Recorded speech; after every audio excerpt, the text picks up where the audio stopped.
Raja kemudian memerintahkan, tangkap itu pemuda itu, kejar itu anak muda.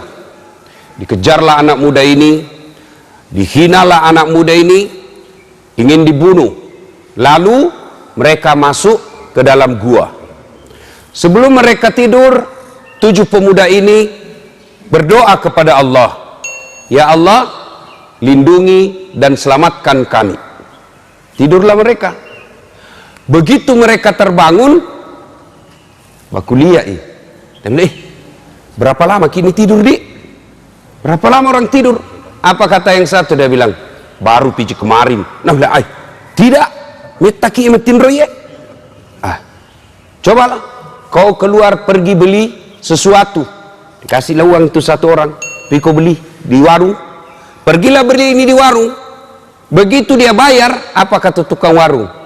Bos, ini uangmu 309 tahun yang lalu ini laku. Dia bilang, agak tuh si masa aja itu kok. Dia bilang, ini uangmu tidak laku ini. Nah baru pak kemarin ini. Dia bilang, tidak, ini uangmu berlaku 309 tahun yang lalu. Berapa lama dia tidur pak? Ternyata bukan 1 hari, bukan 1 tahun, bukan 100 tahun, berapa? 309 tahun. Tidak masuk di akal. Tapi kalau Allah yang mau, terjadi. Ada di sini pernah tidur 2 hari? Ada? Tidur tidak bangun-bangun? Kecuali kita koma atau sakit, tidak pingsan. Tapi kalau tidur 2 kali 24 jam, bangun pasti pusing kita. Tidak masuk akal. Tapi kalau Allah yang mau, pasti terjadi. Tidak percaya, buka surah Al-Kahfi. Masih tidak percaya, berhenti bagi jadi Islam. Kisah kedua, Ibrahim alaihissalam dakwah, la ilaha illallah, tiada Tuhan selain Allah, jangan sembah kecuali Allah. La ilaha illallah, Ibrahim Rasulullah. Tapi bagaimana reaksi pengusaha pada penguasa pada saat itu? Ini ajaran Ibrahim, ajaran sesat. Tangkap dia, kejar. Tangkap. Masih ingat kisahnya Ibrahim? Dan Ibrahim alaihissalam rajanya waktu itu Namrud. Raja Namrud ini dia punya kebiasaan, tradisi, agama nyembah berhala.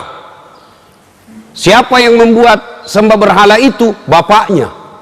Coba, Ibrahim alaihissalam nabi, la ilaha illallah, tiada Tuhan selain Allah, justru bapaknya bikin patung berhala. Ketika Ibrahim mau lawan bapaknya, agak tahu sih yang mbok kuye. Orang la ilaha illallah, nah dia pergi bikin patung berhala. Akhirnya apa? Ibrahim mau lawan bapaknya.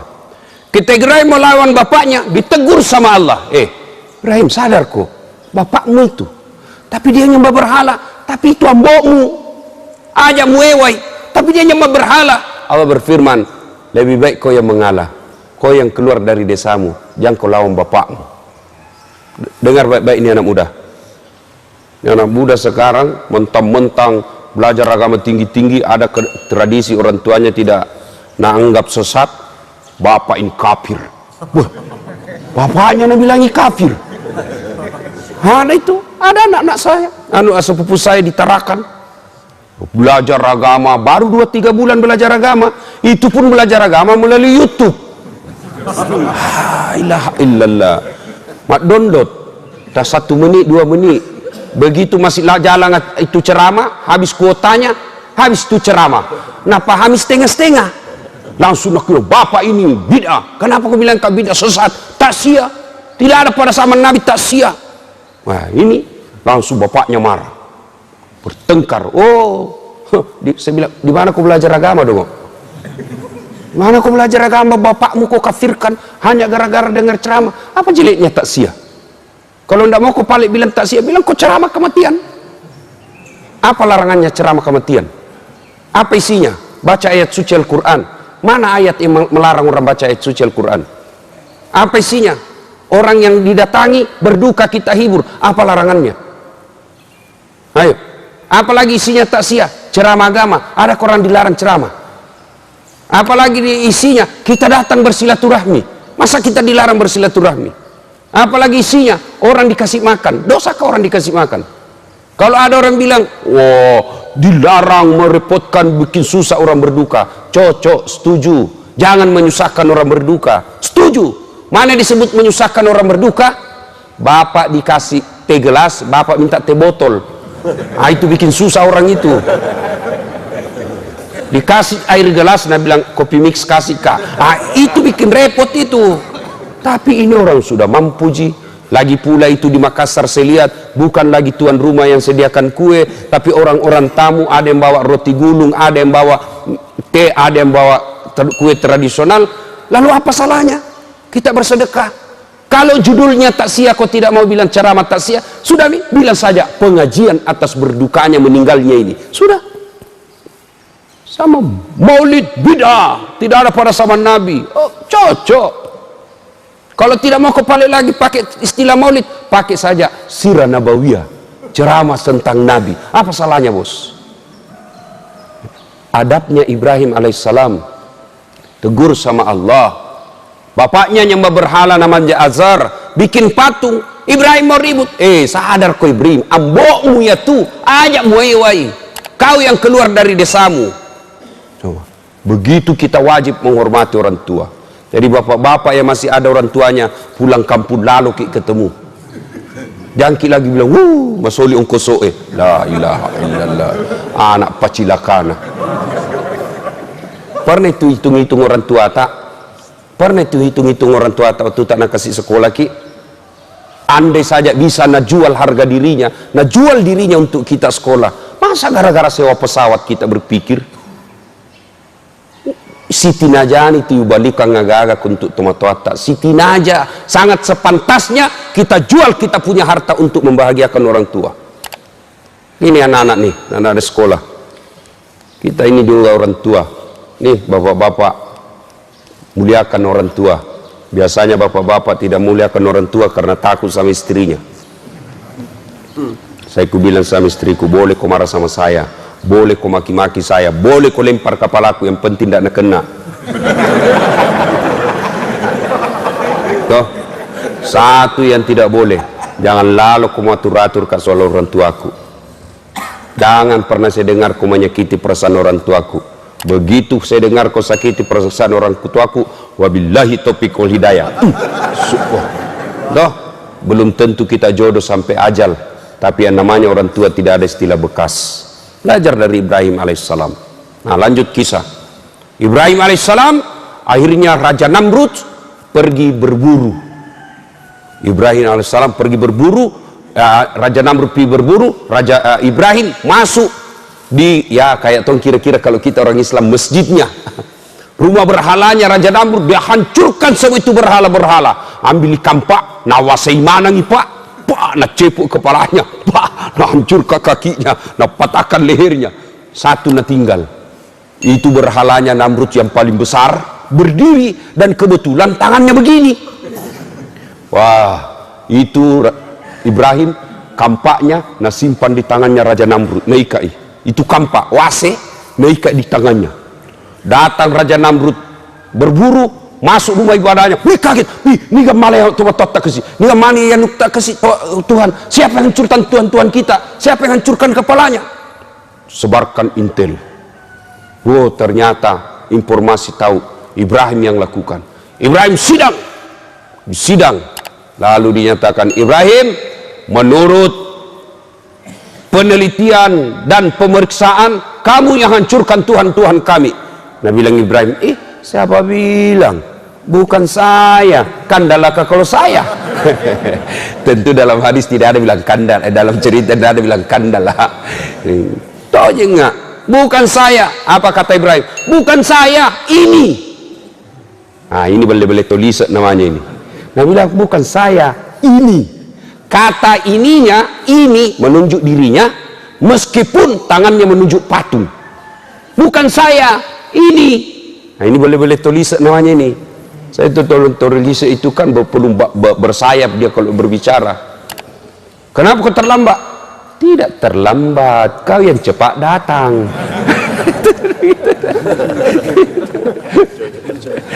Ibrahim alaihissalam bilang bukan saya, ini. Wah sudah, tidak perlu. Dia bilang, siapa tahu dia. Kenapa aku bilang? Siapa tahu cemburu. Nah dia banyak Tuhannya, saingannya, nah habis ini, tidak mau kalau banyak saingannya, nah bukan semua. Lah bilang Raja Namrud, Ibrahim, gila kok. Semua apa? Mana bisa ini goyang? Tidak bisa goyang, tidak bisa ngapa-ngapain. Kenapa paling kau sembah? Yang gila saya atau kamu? Oh, tambah marah. Ada tuh cerita soal gila-gila ini, cerita warung kopi. Cerita warung kopi gini. Ada satu komplek orang kaya semua di dalam, orang-orang sibuk. Ini Pak Doja tiba-tiba bikin geger satu komplek. Kenapa? Dia azan jam 9 pagi. Jam 9 pagi dia azan. Allahu Akbar, Allahu Akbar. Geger semua satu kampung. Jam berapa? Azan apa ini Pak Ustaz ini? Gila-gila ini Pak Ustaz ini. Duhur bukan, asar bukan, datang satu komplek. Dipimpin ketua RT-nya, marah-marah itu ketua RT. Mau ini nak kasih berhenti, tidak bisa, sudah nak kunci semua ini Pak Doja ini, tidak bisa masuk, terpaksa asan sampai habis. Ini Pak Doja ketawa-ketawa asan, dan lihat, wih banyaknya datang ini. Keluar, nak bilang ketua RT, gila-gila kau andai kau bukan ustaz, ku lapor kau di polisi, meresahkan masyarakat. Kenapa ya Pak? Nak bilang, kau asan apa ini? Subuh bukan, duhur bukan, asar bukan, kau asar apa? Oh, gila ini. Bilang begini Pak, saya asan subuh tidak datang Ki. Saya asan asar tidak datang Ki. Giliran saya asar asan jam 9 baru Ki datang semua. Yang gila saya atau kamu? Ini cerita warung kopi ya. Dan sampai kita praktek lagi di sini. Hai Bapak saudara-saudara sekalian, akhirnya Raja Namrud bikin keputusan hukum, Ibrahim harus dibunuh dan dibakar di lapangan untuk jadi pelajaran buat orang lain supaya dia tidak ulang. Dikumpullah api, menyala besar, lalu Ibrahim alaihissalam diikat, dilempar masuk ke dalam bara api. Dilemparnya tidak pakai radu tapi dipateki, ketapel. Kan besar sekali tuh api, jadi siapa yang dekat kepanasan dipatek Pak, dikasih masuk. Tahu kak patek tuh? Ketapel, tahu? Patek. Waktu dulu SMP patek-patek dibikin dari apa itu?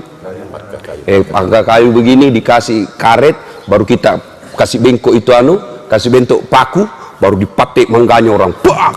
Jatuh, pas jatuh nak kejar yang punya. Masa lalu, tapi sudah meminta maaf. Nah ibu bapak saudara-saudara sekalian, dibakarlah Ibrahim dalam api yang sangat besar.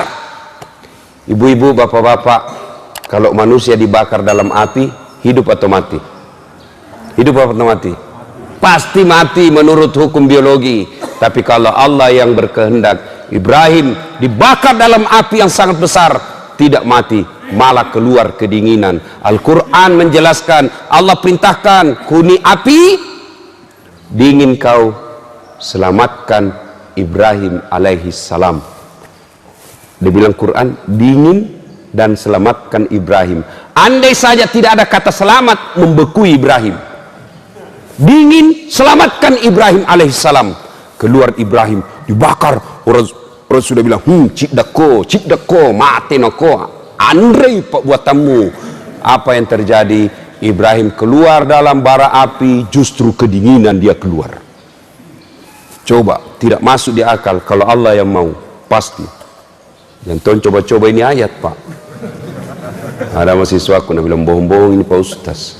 Kenapa aku bilang kau bohong? Nak bilang, ku coba itu ku kasih ku baca itu ayat, baru ku tes tanganku di atas kompor gas. Kenapa? Dia bilang, halus sih. Aku bilang bukan ayat yang salah, kau yang dongo. Itu ayat untuk Nabi Ibrahim. Jalal kau coba-coba hangus kau itu. Nah, tidak masuk akal. Kalau Allah yang berkehendak, pasti terjadi. Kisah lain lagi, Yunus alaihi salam berdakwah, la ilaha illallah, tiada Tuhan selain Allah, jangan sembah kecuali Allah. Wah, marah lagi penguasa pada saat itu, marah lagi raja waktu itu, malah satu kampung.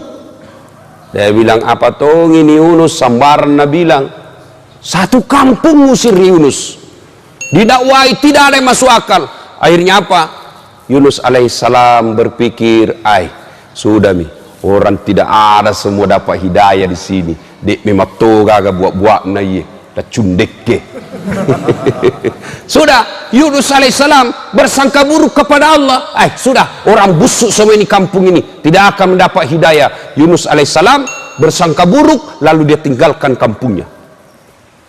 Lalu begitu dia tinggalkan kampung, dia naik ke atas perahu. Begitu naik di atas perahu, overload, kelebihan penumpang. Dia bilang, Pak Kapten, mohon maaf, kita kelebihan penumpang. Kalau kita jalan penumpang lebih, maka bisa jadi tenggelam kapal kita. Hanya harus ada yang di luar, dilempar turun ke laut. Siapa mi? Supaya adil, gocangi. Undi. Tulis namamu masing-masing, kita undi. Undi. Keluar. Siapa nama keluar? Yunus alaihissalam. Nah, bilang Kapten, tabe, lompat maki. Itulah, salai, ulangi, gocangi lagi. Gocan lagi. Siapa nama keluar? Masih Yunus. Dia bilang, kau lagi bos. Satu kali pi, gocan lagi. Keluar, Yunus lagi. Dia bilang, mohon maaf, keluar maki. Lompat turun ke laut. Begitu sampai di laut, dimakan oleh ikan. Macam-macam perbedaan pendapat ulama. Ada bilang ikan hiu, ada bilang ikan paus. Pokoknya ikan besar. Yang maki persoalkan itu nama ikannya. Pokoknya ikan besar. Berapa lama dalam perut ikan? Berbeda pendapat ulama. Ada yang bilang ada yang bilang 30 hari, ada yang bilang 40 hari, ada juga bilang 7 hari. Berbeda-beda. Jangan maki persoalkan berapa lama, yang penting lama. Tuh. Nah, dalam perut ikan, kira-kira bisa hidup manusia dalam perut ikan? Bisa kira-kira, Pak? Tidak mungkin. Tapi kalau Allah yang mau, pasti terjadi. Dalam perut ikan, Yunus alaihissalam baru sadar. Dia baru bertaubat kepada Allah. Wah, ternyata saya salah. Saya sangka buruk kepada sekampungku. Saya tinggalkan tanggung jawabku. Maka Yunus alaihissalam berdoa, La ilaha illa anta, subhanaka inni kuntu minadz zalimin. La ilaha, tiada Tuhan kecuali anta, engkau ya Allah, subhanaka, maha suci engkau, inni, sesungguhnya saya, kuntum minadz zalimin, telah menzalimi diri saya sendiri. Dia baca terus itu Yunus dalam perut ikan. Dengan izin Allah, batu ini ikan mesei, keluar Yunus, selamat.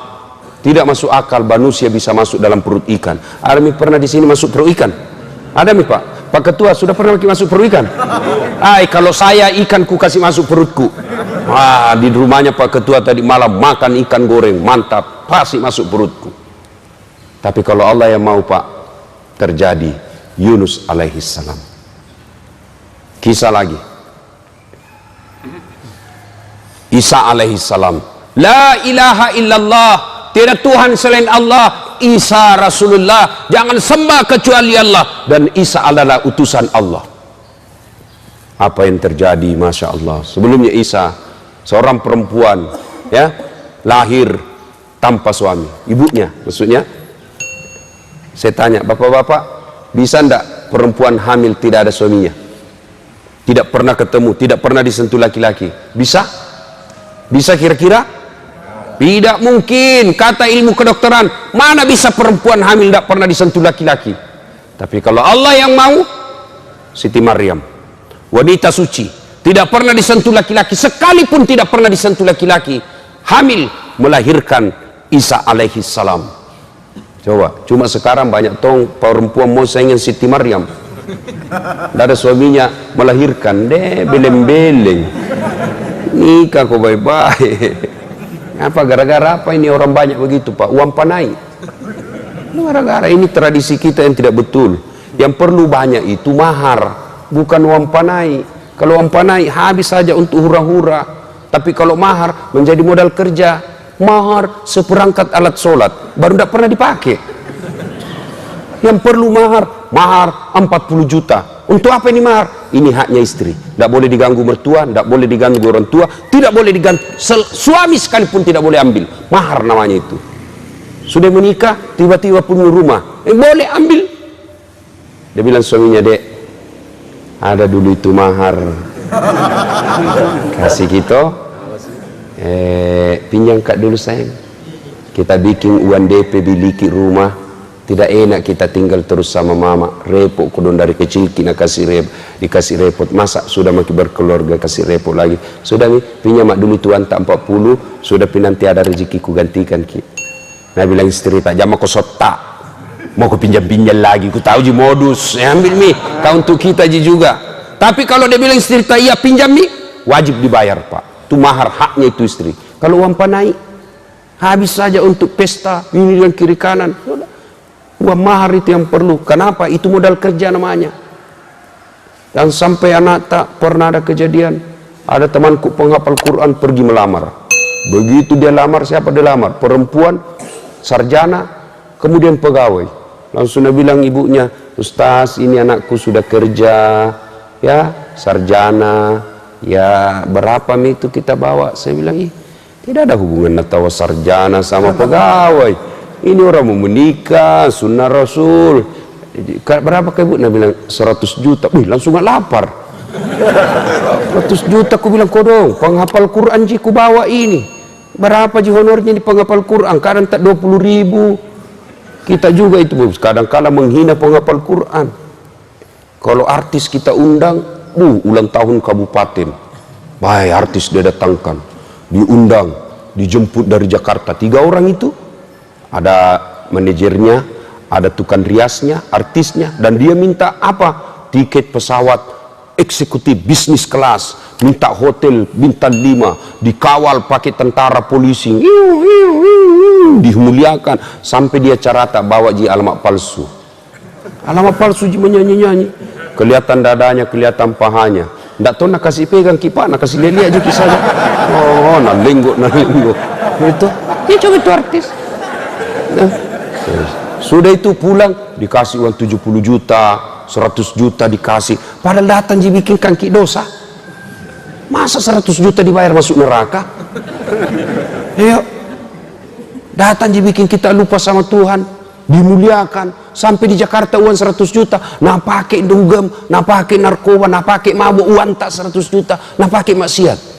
Giliran penghafal Quran kita undang, berapa kita kasih? 50.000.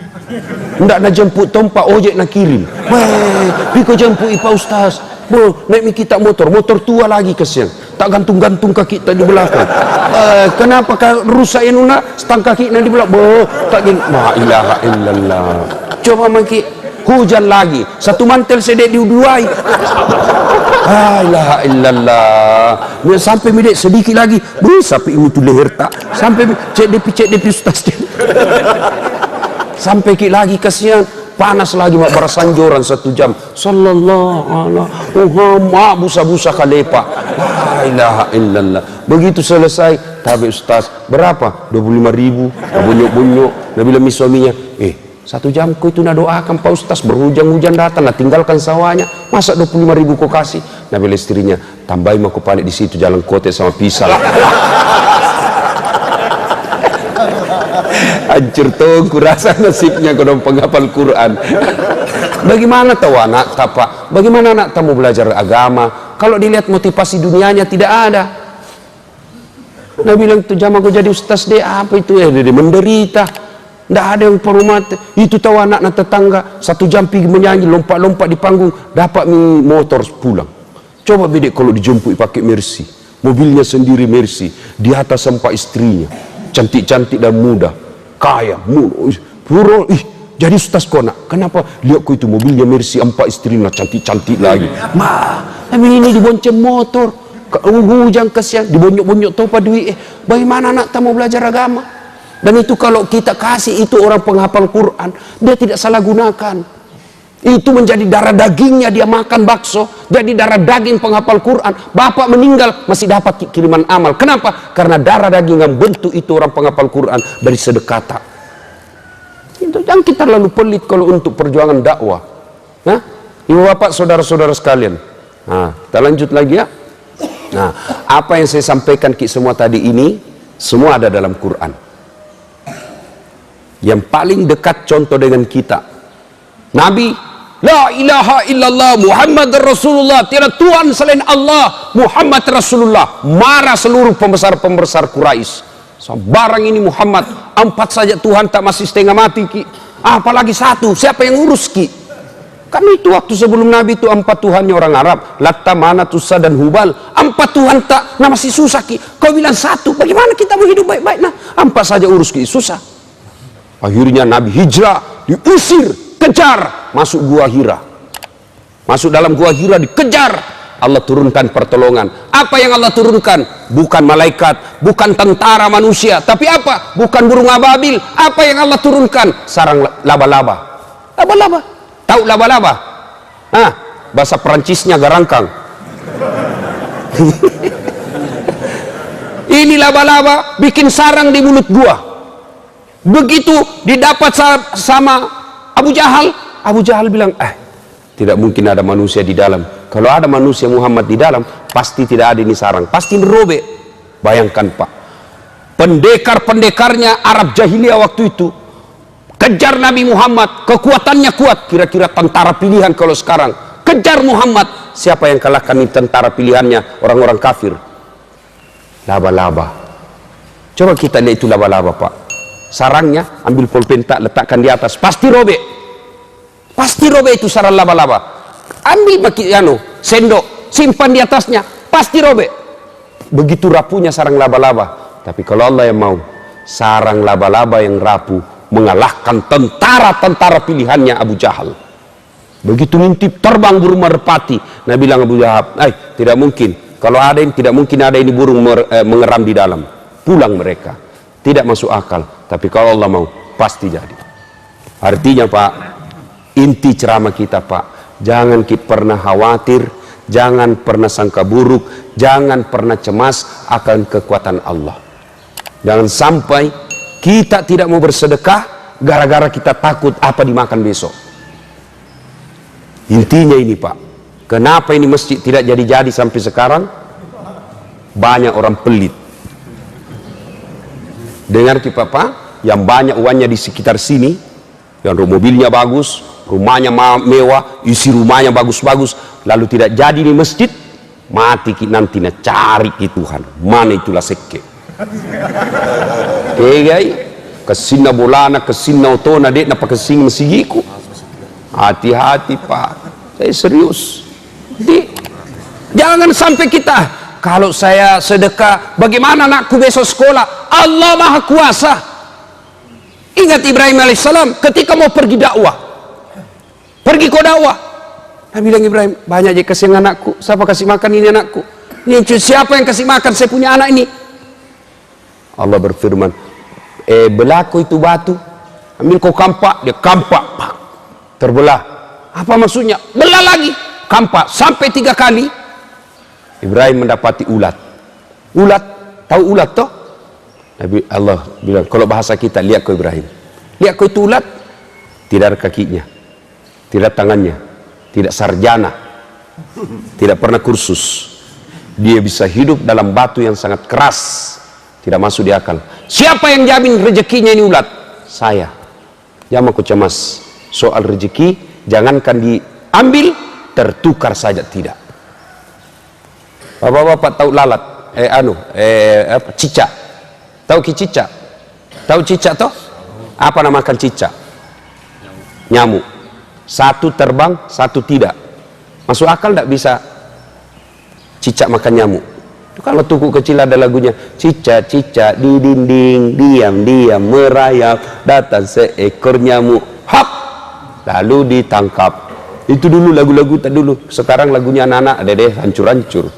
Pulang-pulangku berbadan 2. Matampu ili sulah cilaka. Kita dulu lagu tak bagus po. Mengapa mengapa minuman itu haram? Karena merusak kepikiran. Itu lagu tak dulu bagus Mas. Katakan Tuhan itu satu, tiriding. Itu lagu-lagu dulu Pak. Sekarang lagu-lagu ada deh lagu panrasu-rasu. Gimana anak-anak tanda rusak otaknya, sangin nafsu na cerita. Ya. Ibu bapak saudara-saudara sekalian, kalau Allah yang mau, jangkik cemas. Nah, Ramadan dilipat gandakan ini kebaikan. Bapak menyumbang 1 rupiah di masjid, 1 rupiah di bulan Ramadan ini kali 700 kali 700 berarti 700.000. Sumbang hari ini, selesai Idul Fitri 10.000 kita sumbang, 10.000 ji pahalanya.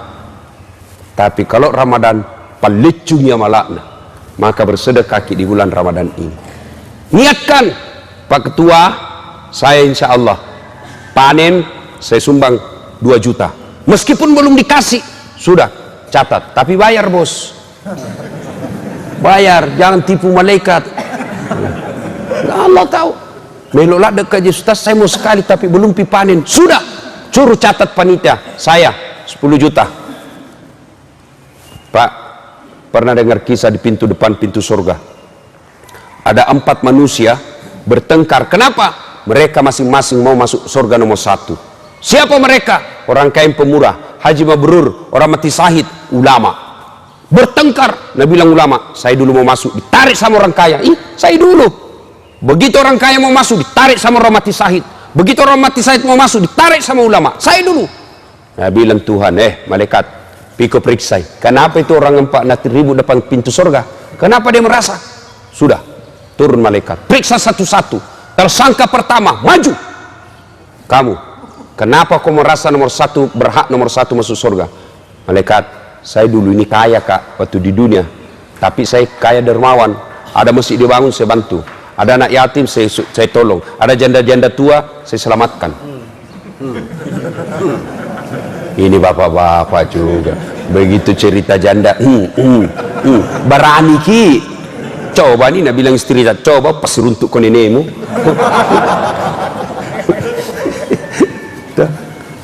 Ibu-ibu, mau ki cepat masuk surga? Mau ki bu? Pasti takut ini ibu-ibu ini. Mau ki bu? Suruh suami tak kawin lagi. Suruh cepat ki masuk surga bu. Langsung sudah bilang, jam Ustaz, banyak jalan menuju surga. Memang banyak, tapi macet. Ini jalan pintas, ini jalan tol. Cerita warung kopi sini, cerita warung kopi.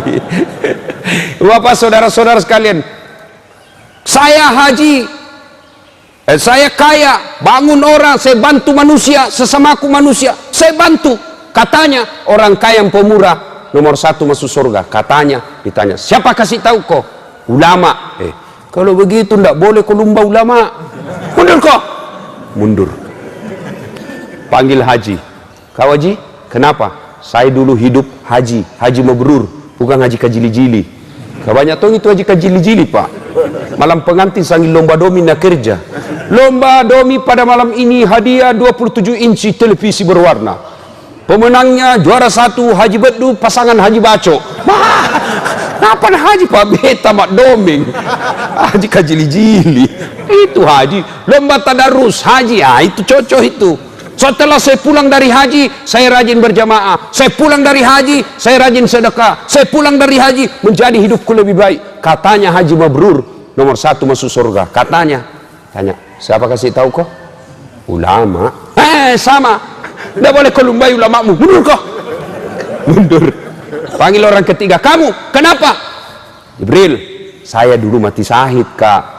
Ada yang hina agama, ada yang hina nabi, ada yang melecehkan kitab suci. Saya perang di Palestina, mati saya kena peluru. Katanya orang mati syahid nomor 1 masuk surga. Katanya sih. Siapa kasih tahu kok? Ulama. Sama. Mundur kok. Tidak boleh kulumbai ulamamu, madosa kok, mabusuk kok.